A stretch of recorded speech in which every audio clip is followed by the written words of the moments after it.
Assalamualaikum warahmatullahi wabarakatuh. Nama saya Muhammad Nuril Mukid dari Program Studi Sistem Informasi Universitas Hasanuddin.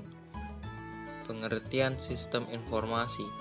Definisi dari sistem informasi secara umum adalah suatu sistem yang mengkombinasikan antara aktivitas manusia dan penggunaan teknologi untuk mendukung manajemen dan kegiatan operasional, di mana hal tersebut merujuk pada sebuah hubungan yang tercipta berdasarkan interaksi manusia, data, informasi, teknologi, dan algoritma.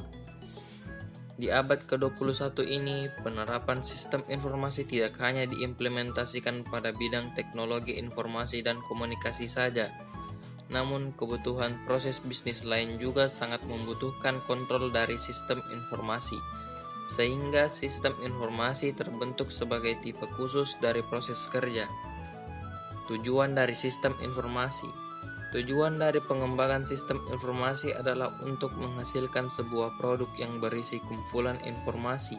Sebuah sistem tentunya melibatkan berbagai jenis dan tipe data yang mampu diolah agar dapat ditampilkan dengan mudah kepada pengguna. Untuk menghasilkan data yang valid dan sesuai, maka Anda perlu memperhatikan ketiga faktor ini. Pertama, data tersebut harus relevan atau tepat sasaran. Yang kedua, tepat waktu dan efisien. Yang ketiga, tepat sasaran dan akurat. Sejarah perkembangan komputer dari generasi ke generasi.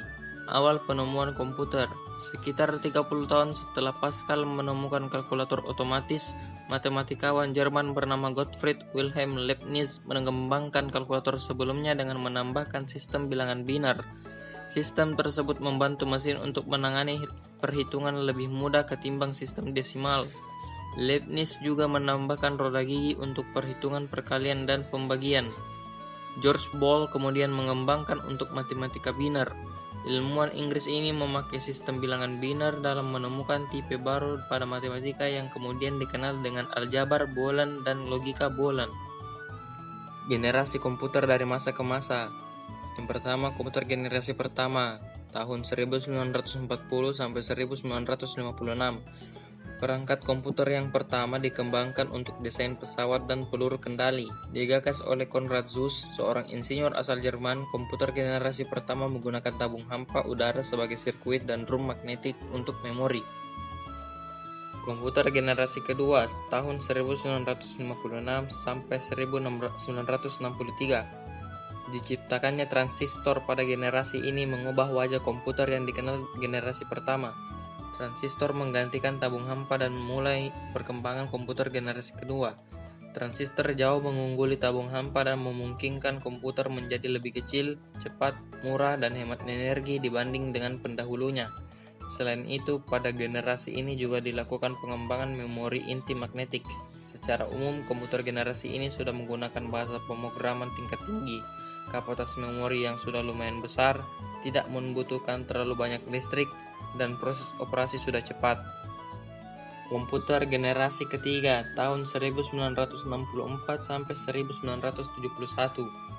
Pengembangan integrated circuit menjadi penanda komputer generasi ketiga. Dalam pemakaian komputer generasi kedua, transistor membuat komputer cepat panas, maka komputer generasi kedua mulai ditinggalkan. Kemudian pada tahun 1958, Jack Billy menciptakan integrated circuit chip atau IC, kepingan kecil yang mampu menampung banyak komponen menjadi satu. Komputer pada generasi ini menjadi lebih kecil dan cepat serta murah, memungkinkan juga menjadi tersedia untuk khalayak umum. Komputer generasi keempat, tahun 1971 sampai sekarang, mikroprosesor menjadi terobosan dalam mendatangkan komputer generasi keempat dengan menyatukan ribuan IC ke dalam satu keping silikon. Yang terakhir, komputer generasi kelima, sekarang sampai ke masa depan. Komputer generasi kelima ini adalah komputer yang kita gunakan ditandai dengan munculnya LSI atau Large Scale Integration yang merupakan pemadatan ribuan mikroprosesor ke dalam satu mikroprosesor. Komputer generasi ini ditandai juga dengan munculnya semikonduktor. Komponen sistem informasi. Sistem informasi terdiri dari 8 komponen yang membentuk sebuah building block. Komponen-komponen tersebut meliputi input, output, model, teknologi, hardware, software, basis data, dan kontrol. Yang pertama, komponen input. Hal-hal yang masuk dalam komponen input ini meliputi kumpulan data-data. Dalam komponen ini harus ada semacam metode serta media untuk mengumpulkan data-data yang nantinya akan diolah menjadi informasi. Kedua, komponen model. Sistem informasi juga membutuhkan komponen model. Komponen yang satu ini terdiri dari kombinasi antara prosedur, logika, serta model matematik yang berfungsi memanipulasi dan mengolah data input atau data yang tersimpan. Ketiga, komponen output. Setelah melalui komponen model, data atau informasi keluar melalui komponen output. Dalam komponen output, informasi yang keluar sudah sesuai dengan apa yang dibutuhkan. Yang keempat, komponen teknologi. Teknologi menjadi semacam toolbox dalam sebuah sistem informasi. Teknologi ini digunakan untuk menerima input, menjalankan model, menyimpan sekaligus mengakses data, menghasilkan keluaran, hingga membantu pengendalian dari seluruh sistem. Yang kelima, komponen hardware. Hardware atau perangkat keras berfungsi untuk alat penyimpanan informasi. Hardware adalah tempat menampung database atau memperlancar kerja sistem informasi. Yang keenam, komponen software. Software atau perangkat lunak merupakan tempat yang berfungsi untuk mengolah, menghitung, sekaligus memanipulasi data. Software mengambil data dari hardware untuk menciptakan sebuah informasi berkualitas. Yang ketujuh, komponen basis data. Seperti namanya, basis data merupakan data-data yang saling berkaitan satu dengan yang lainnya.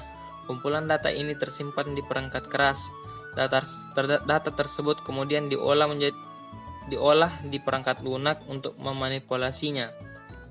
Yang kedelapan, komponen kontrol. Komponen terakhir yang harus ada dalam sistem informasi adalah komponen kontrol. Dalam sebuah sistem ada banyak faktor yang berisiko untuk merusak sistem informasi. Faktor-faktor seperti bencana alam, temperatur, debu, hingga kegagalan dalam sistem berpotensi merusak sistem informasi. Untuk itu, tetap membutuhkan pengendalian untuk menghindari risiko kerusakan sistem. Komponen kontrol inilah yang punya tugas tersebut.